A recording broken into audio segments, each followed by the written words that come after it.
الحمدللہ رب العالمین والصلاة والسلام علی حبیبہ محمد وآلہ وصحبہ اجمعین اما بعد فاعوذ باللہ من الشیطان الرجیم بسم اللہ الرحمن الرحیم قل لا اتبع اہواءکم قد ضللت اذا وما انا من المہتدین اللہم سبحانک لا علم لنا الا ما علمتنا انک انت العلیم الحکیم مولایا صلی وسلم دائما ابدا علی حبیبک من زانت بہ السرور۔ معزز سامعین کرام، السلام علیکم ورحمۃ اللہ وبرکاتہ۔ اللہ جل شانہ نے ارشاد فرمایا کہ میرے حبیب صلی اللہ علیہ وسلم فرما دیجئے کہ میں تمہاری خواہشوں کی پیروی نہیں کر سکتا، بے شک اس طرح تو میں راہ گم کر بیٹھوں گا اور ہدایت پانے والوں میں نہ رہوں گا۔ بنیادی طور پر اس آیہ کریمہ سے جو بات سمجھنے کی ضرورت ہے کہ حق اور باطل کبھی ایک نہیں ہو سکتے، اور اس رستے کی مماثلت کسی معنوں میں بھی کرنا درست نہیں ہے۔ جو غلط ہے وہ غلط ہے اور جو درست ہے وہ درست ہے، اور جو زندگی کے معمولات میں ہم اس غلط اور درست کی آمیزش کر کے اپنے آپ کو مطمئن سمجھتے ہیں، یہ پہلو درست نہیں ہے۔ کفار کی پہلے تو خواہش تھی کہ یہ حق بیان نہ ہو۔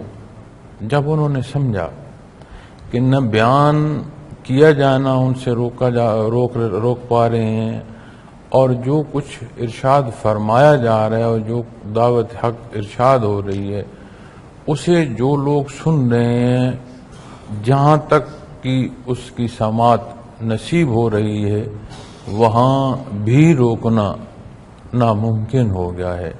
بھلے کمزور طبقہ ہے، غلام ہیں، معاشی طور پر کمزور ہیں، مفلسی ہے، لیکن جس نے حق اختیار کیا اسے پھر اسے ہٹانا جو ہے اس درجے کا مشکل ہوگا کہ وہ جان تو دے سکتا ہے، اپنی بات سے پیچھے نہیں ہٹ سکتا۔ تو پھر انہوں نے چاہا کہ ایسا کوئی انداز یا ایسا کوئی پہلو ترتیب دیا جائے جس سے باقی مذاہب کی طرح آپ بھی اپنے مذہب کا پرچار کریں، بیان کریں، لیکن جہاں معاشرتی تضادات آتے ہیں وہاں کی بات نہ کی جائے۔ جو معاشرے کا رہنا ہے، جو ہمارا میل جول ہے، جو ہمارا طرز حیات ہے، جو معیشت ہے، معاشرت ہے، ان چیزوں میں آپ ہماری جو رواجات ہیں ان کی مخالفت نہ کریں۔ تو ظاہراً تو یہ لگتا تھا، عقلی طور پر دار دنیا کے حوالے سے بات کر رہا ہوں، آپ صلی اللہ علیہ وسلم کے حوالے سے بھی بات نہیں کر رہا، عمومی معاشرتی پہلوؤں اور خاص کر کے ان کی بات کر رہا ہوں جو غلطی پر رہتے ہوئے بھی اطمینان چاہتے ہیں۔ تو یہ سمجھا جاتا ہے کہ کچھ درمیانی راہ نکل آئے۔ اب کوئی دنیا کا معاملہ ہو، لین دین ہو، کسی کے ساتھ زیادتی کی گئی ہو، کوئی مظلوم ہو، تو اس میں حقوق و فرائض کی بات کرتے ہوئے چیزوں کو ایک حد تک طے کیا جا سکتا ہے، اور اس میں بھی جو بہترین حصہ ہے اور جو اعتدال پر ہے وہ اصول ہیں جو دین اسلام بیان فرماتا ہے۔ تو اگر حق اور باطل کا درمیانی حصہ ڈھونڈیں گے اور سمجھیں گے کہ شاید یہ اطمینان بخش پہلو ہوگا، تو ایسا نہیں ہے، وہ منافقت ہوگی، اور جس کا درجہ دوزخ میں کافر سے بھی نیچے چلا جائے گا۔ حقیقت میں جو منافقت ہے یہ انکار سے بھی آگے اس لیے چلی جاتی ہے کہ ایک تو سیدھا انکار ہے، دوسرا جو منافقت ہے یہ غلط کو صحیح کہا جا رہا ہے اور اپنے کیے کا جواز خود ہی دیا جا رہا ہے، اور ایک درجے کا انکار کرتے ہوئے مقابل بھی آ رہا ہے اور موافقت کے بھی وہ پہلو لے رہا ہے کہ جس میں اعتراض نہ آئے. تو یہ دو زیادتیاں اس میں شامل ہو جاتی ہیں، اور اس سے بھی دوزخ میں اس کا نچلا درجہ اس لیے حدیث شریف میں ملتا ہے. تو اللہ کریم نے ارشاد فرمایا کہ فرما دیجئے کہ میں تمہاری خواہشات کی پیروی نہیں کر سکتا. اب اس سے پہلے کل کے بیان میں عرض کر چکا ہوں کہ یہ جو خواہشات کی پیروی ہے یہ انسان کو کتنے دروازوں پر اپنا ماتھا ٹیکنے پر مجبور کرتی ہے، اور کتنا انتشار معاشرتی تو ہے، مذہبی جب انہوں نے پہلو چھوڑا تو اس کے اندر کتنے پہلو ہیں، کتنے تضادات ہیں. اور یہ جو دین اسلام سے باہر جو کچھ بھی گھڑا جاتا ہے، اگر اسے بندہ 2 لمحے کے لیے سنے، جو وہ خیالات بولتے ہیں یا کہیں پڑھے، اس کا سننا اور اس کا پڑھنا ہی کافی ہو رہتا ہے کہ یہ باطل ہے. کسی بات کا کوئی نہ سر سمجھ آتا ہے، نہ پیر سمجھ آتا ہے، نہ ربط سمجھ آتا ہے. تو یہاں اللہ رب العالمین نے جب یہ ارشاد فرمایا کہ یہ جو خواہشات کی پیروی ہے یہ درست نہیں ہے، چاہے کوئی اس بات پر بھی آ جائے کہ کوئی درمیانی راہ نکالی جائے. اسلام میں ایک ہی راہ ہے، اور وہ راہ وہ ہے جو عین سیدھا رستہ ہے، جسے صراط مستقیم قرآن کریم ارشاد فرماتا ہے، جو راہ ہدایت ہے. اس کے علاوہ ایک نقطے کی اگر کمی ہو یا ایک نقطے کا اگر اضافہ ہو تو ہر 2 پہلو جو ہیں وہ پھر درست نہیں ہیں. تو کفار نے چاہا کہ کوئی بین بات آ جائے جس میں ہماری جو انا ہے وہ بھی رہ جائے، ہمارے جو اصول ہیں وہ بھی رہ جائیں، ہماری گرفت بھی نہ ٹوٹے، اور مکہ مکرمہ میں بے شمار مذاہب ہیں، ان میں سے ایک اسلام بھی جو ہے وہ رہا رہے. ایک اعتراض کفار کا یہ بھی تھا کہ یہ جو قرآن کریم ہے یہ یک بارگی کیوں نہیں نازل فرمایا گا. تو 2 حصوں میں اس کا جواب اللہ کریم نے ارشاد فرمایا. ایک کہ جہاں جہاں سوال اٹھایا جا رہا ہے اس کے مطابق اللہ کریم جواب ارشاد فرما رہے.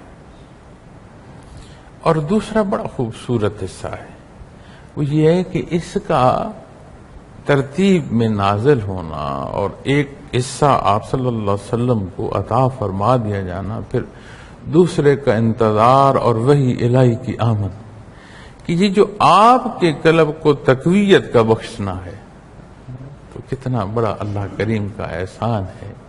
نبی کریم صلی اللہ علیہ وسلم کی کتنی عظمت بیان فرمائی گئی ہے کہ اللہ کریم نے کلام ذاتی کے نزول میں بھی آپ صلی اللہ علیہ وسلم کو قلبی تقویت جو ہے وہ ارشاد فرمائی ہے. تو جہاں جہاں موقع آیا، جہاں جہاں بات آئی، تو اللہ کریم نے وہاں اصول و ضوابط بھی واضح فرما دیے اور وہ رہنمائی فرما دی گئی جو اللہ کریم کو ازل سے منظور اور مقصود تھی، وہ بیان فرما دی گئی. اور جو دوسرا حصہ ہے اس کا کہ فرمایا قد دللت اذا وما انا من المہتدین، بے شک اس طرح تو میں راہ گم کر بیٹھوں گا اور ہدایت پانے والوں میں نہ رہوں گا. اب یہ جو معاشرے میں رسم و رواجات ہیں، آپ اگر غور کریں تو اعتراض میں قرآن کریم میں بھی اس سے بیان ہے، آیات کریمہ میں بھی بیان ہے، احادیث مبارکہ میں بھی بیان ہے، اور جو واقعات تاریخی ملتے ہیں ان میں بھی یہ چیزیں ملتی ہیں کہ سارے اعتراض کے ساتھ ایک بات جو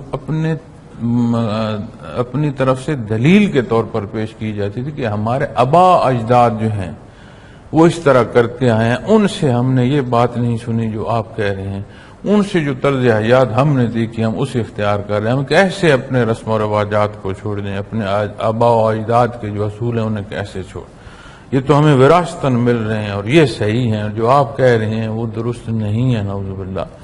تو انہی باتوں کو لے کر جب ہم اپنی طرز حیات کو دیکھتے ہیں، اپنی زندگی میں غمی خوشی کے پہلوؤں کو دیکھتے ہیں، اپنے معاشرے میں جو رسم و رواجات ہیں ان کو دیکھتے ہیں تو یہاں یہ چیز ضروری ہے کہ وہ رسم و رواجات جو اسلام کے ساتھ متصادم ہوں انہیں اختیار نہ کیا جائے.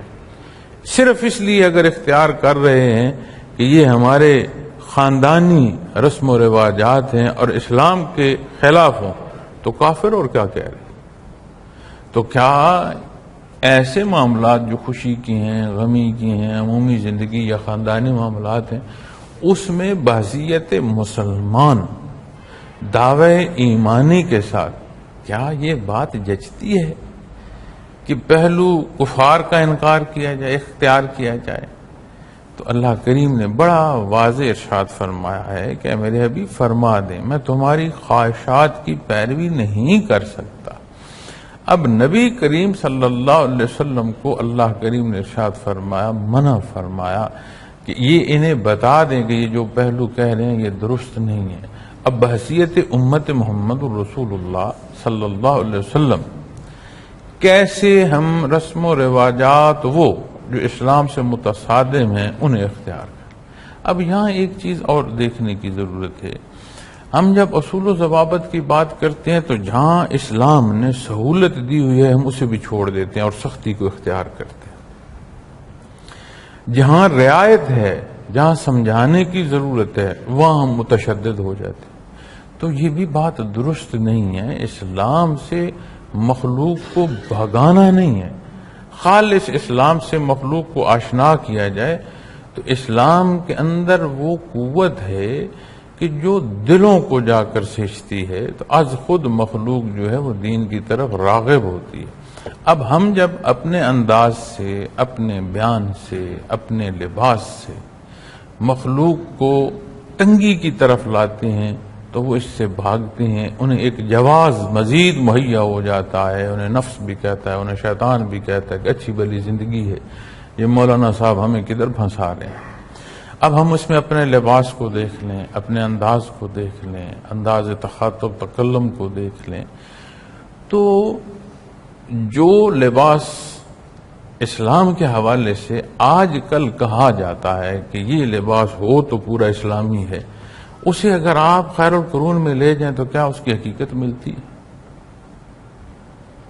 تو اسی طرح بہت سارے پہلو ہیں. اگر میں ابھی کسی پہلو پر بات کروں گا تو کسی نہ کسی ایسے جماعت کی طرف اشارہ چلا جائے گا کہ شاید یہ سمجھا جائے کہ میں فلاں جماعت پر اعتراض کر رہا ہوں.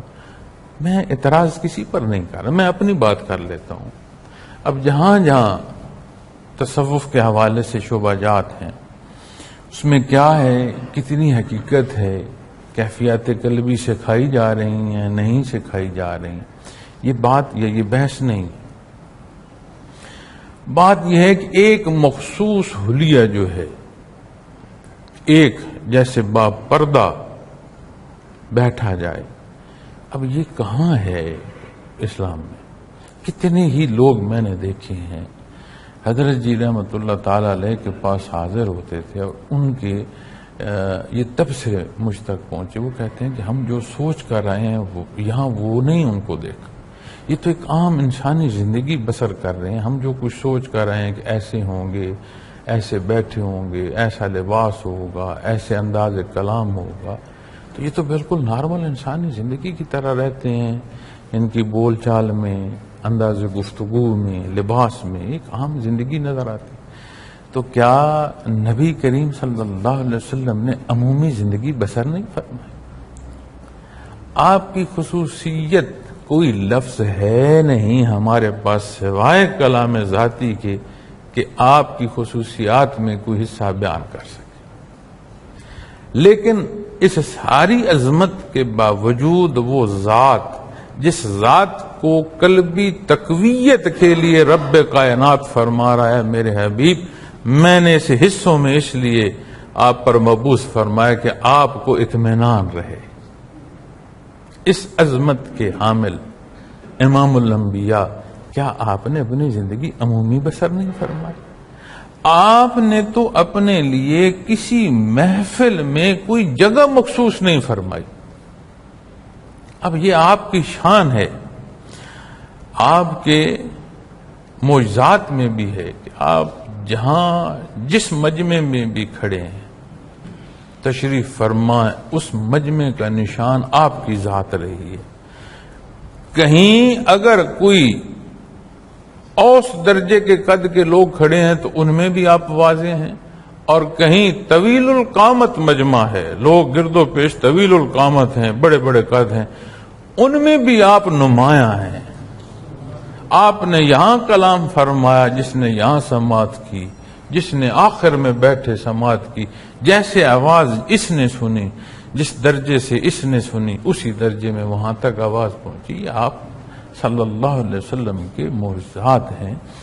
اور جس محفل میں بھی آپ صحابہ کرام رضوان اللہ علیہم اجمعین کی محفل میں تشریف فرما ہیں، آپ جہاں طرف تشریف رکھتے ہیں صحابہ جمع ہوتے ہیں، صحابہ کی نشستوں میں آپ تشریف لے جاتے ہیں.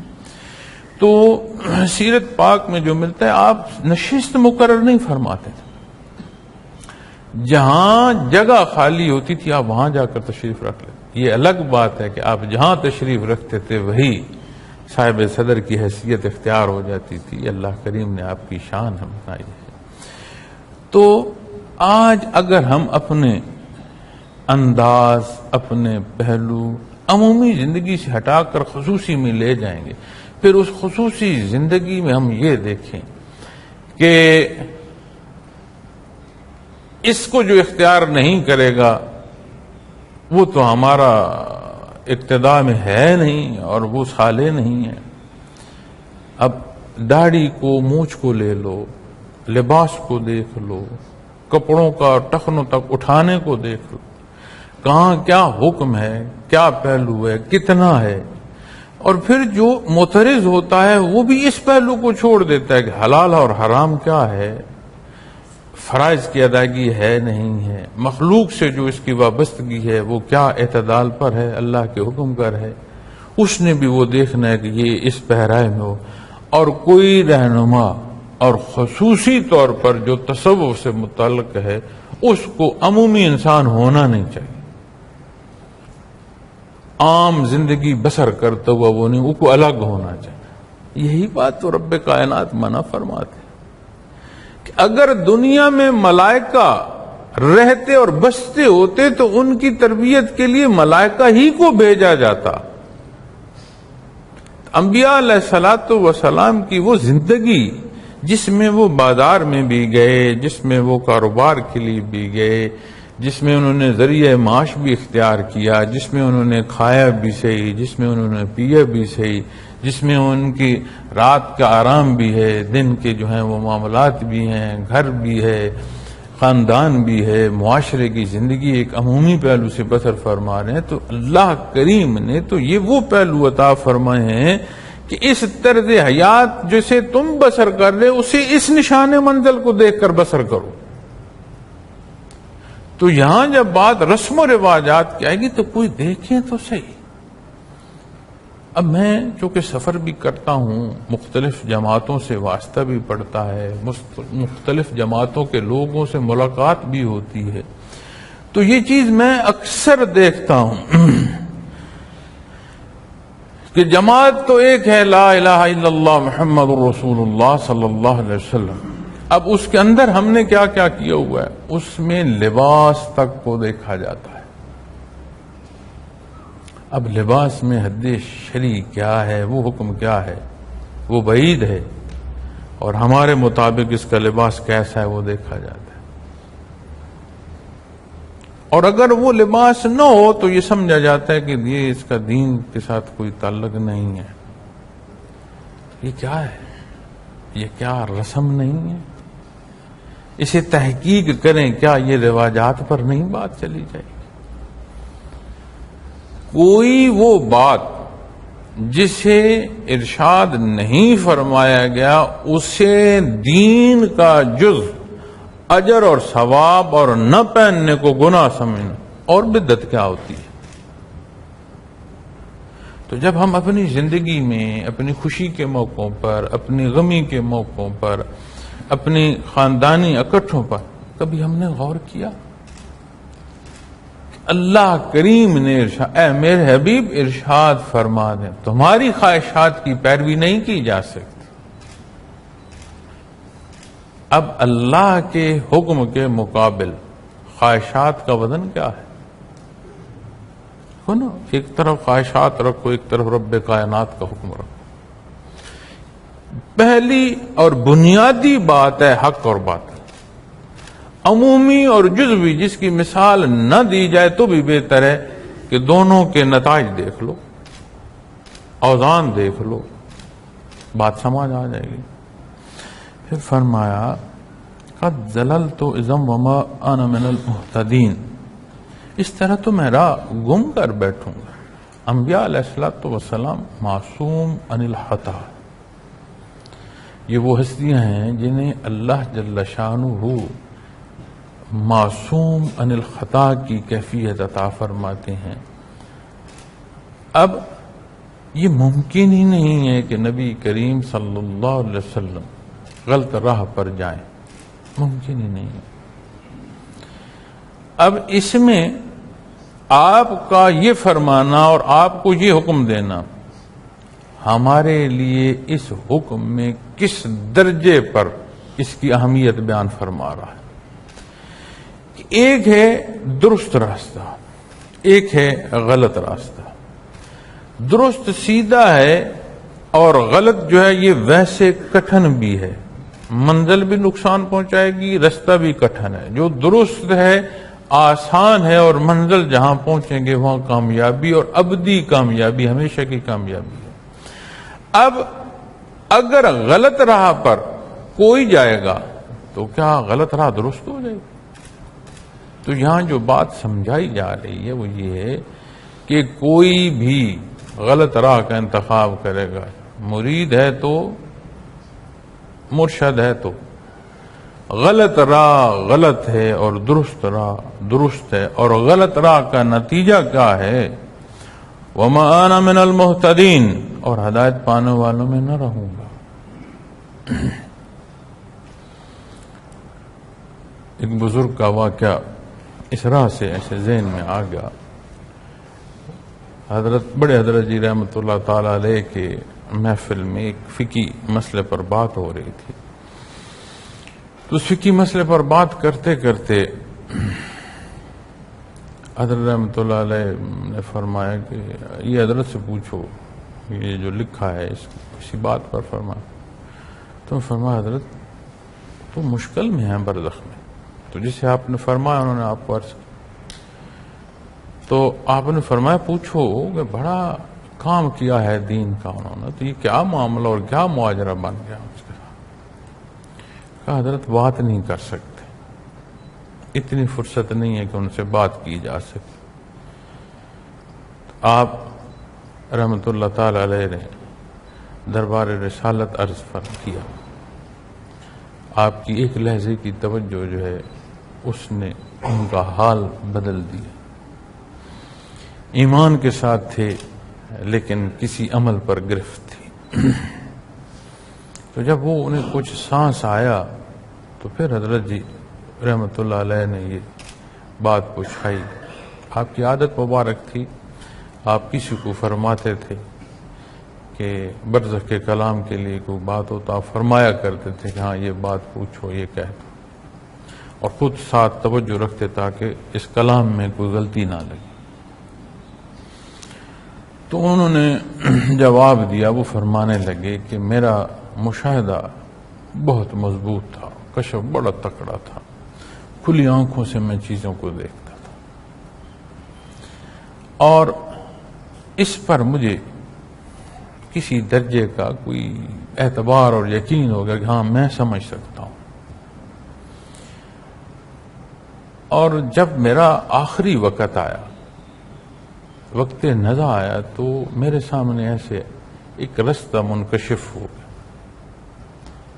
بڑا خوبصورت سادہ سیدھا رستہ تھا. اس راہ پر بھائی میری روح چل کر جائے گی.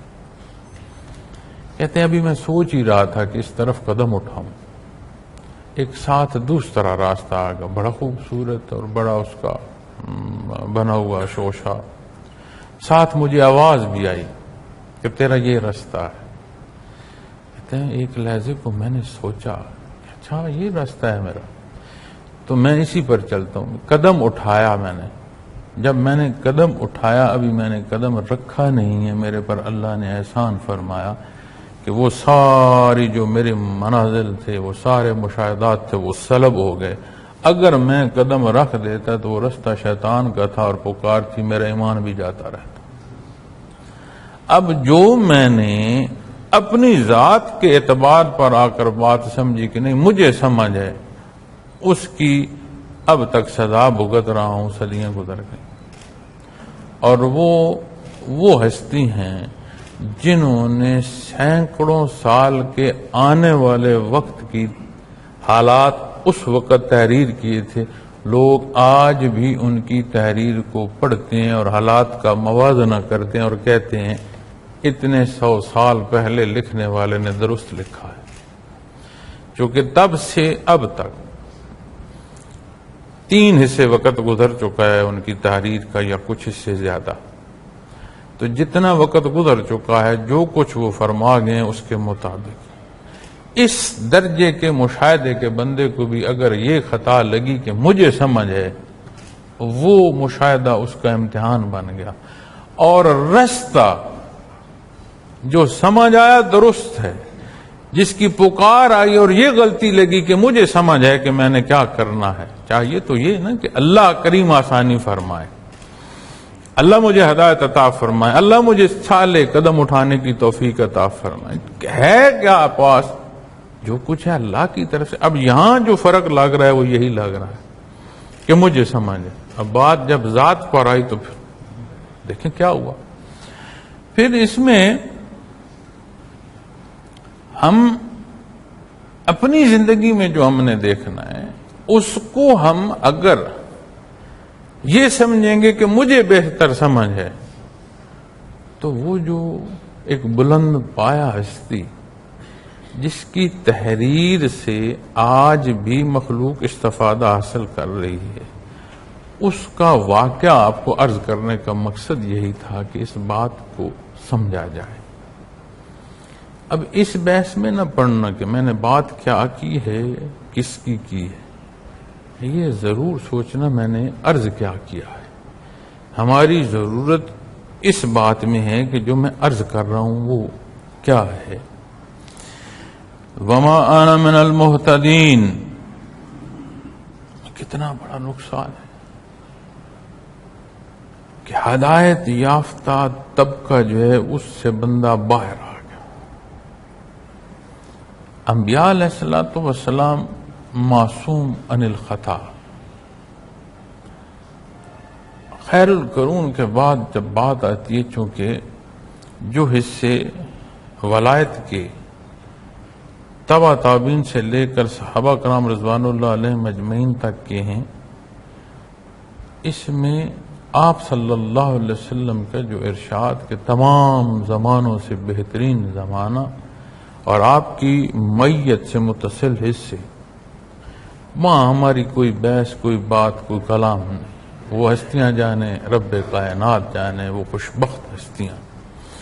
اب جب وہاں سے بات پیچھے ولایت کی آئے گی عمومی حصوں میں، خیر القرون سے بعد آج تک کی بات کریں یا بعد کی بات کریں، اس میں محنت، اور یہ عمومی حکم بھی ہے، یہ عمومی فقہی معاملہ بھی ہے کہ جب عبادات کرتے رہیں گے اور فرائض کی ادائیگی کے بعد نفلی مجاہدہ اختیاری میں جائیں گے، تو بخاری شریف کی حدیث شریف بھی ہے کہ اس نفلی عبادت کرنے والے کی آنکھیں، زبان، کان، ہاتھ، پاؤں ایسی امور کی طرف جائیں گے جو عند اللہ پسندیدہ ہیں.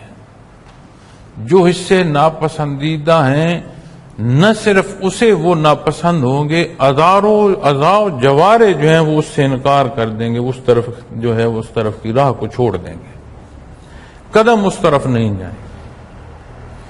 تو یہ حدیث شریف کی جب شرح میں یہ بات ملتی ہے. اب ہم جب اپنے آپ کو اس آیہ کریمہ میں دیکھیں گے تو ضرورت اس امر کی ہے کہیں ہم راہ کھو تو نہیں بیٹھے. صاحب ایمان کو محکوم قرآن کریم نہیں بیان فرماتا. دعوی ایمانی اور کل دنیا میں امت محکوم. جہاں آزادی ہے وہاں بھی محکوم، اور جہاں آزادی نہیں ہے وہاں تو ظاہری طور بھی نہیں. کیا ہے؟ کیا ہم کہیں راہ کھو تو نہیں گئے؟ کیا ہمارا شمار وما آنا من المہتدین کے تحت تو نہیں آ گیا؟ اس بات کو سمجھیں، اور ہر بندے مومن کا، مرد ہو یا خاتون، اس کے عمل کے دو اثرات ہیں، ایک ذاتی اور ایک عمومی. جہاں جہاں جو معاشرے میں کمی بیشی آئے گی، موسموں کے تغیر و تبدل آئیں گے، اسی زمین کے جو اصول ہیں اس سے ہٹ کر جہاں فوائد حاصل ہونے وہاں نقصانات پیدا ہونا شروع ہو جائیں گے. معاشرے میں اچھائی پنپنے کی بجائے برائی کو تقویت ملے گی. ایک ذاتی نقصان اور ایک اس خرابی میں صالح اعمال کے دو حصے، ایک تو ذاتی، ایک اس کے اثرات جو مثبت جائیں گے، وہ ایک صدقہ جاریہ بنتے چلے جائیں گے. یہ جو فضائیں ہیں، ان فضاؤں میں بھی وہ آوازیں، وہ اعمال، وہ اثرات جو اعمال پر آتے ہیں وہ ٹھہرتے چلے جاتے ہیں. اللہ اللہ کرتے ہو، اس دیوار کے اس طرف دیکھنے کی بجائے ایمان کی اس چاشنی کو حاصل کرو جو کیے گئے کلام کے اثرات ان فضاؤں میں بھی دیکھنا شروع کر دے اور محتاط زندگی نصیب ہو. تو یہ وہ پہلو ہیں جس میں عمومی طور پر حفاظت الہیہ نصیب ہو جاتی، اور جس راہ کا مسافر فنافر رسول کی منزل کو دیکھ کر سرگرداں ہو، اس کے گھر میں، اس کے والدین کے ساتھ تعلقات میں، اس کے بیوی کے حقوق و فرائض میں، اس کی اولاد کے ساتھ، اس کے کاروباری حیات کے ساتھ، کیا یہ جچتا ہے کہ نبی کریم صلی اللہ علیہ وسلم کے ارشادات کے باہر جائے؟ وما انا من المہتدین، اسے پڑھیں، تفسیر جانیں. اللہ کریم ہمیں ہدایت پر رکھے، دین سمجھنے کی، عمل کی توفیق عطا فرمائے. وآخر دعوانا الحمدللہ رب العالمین.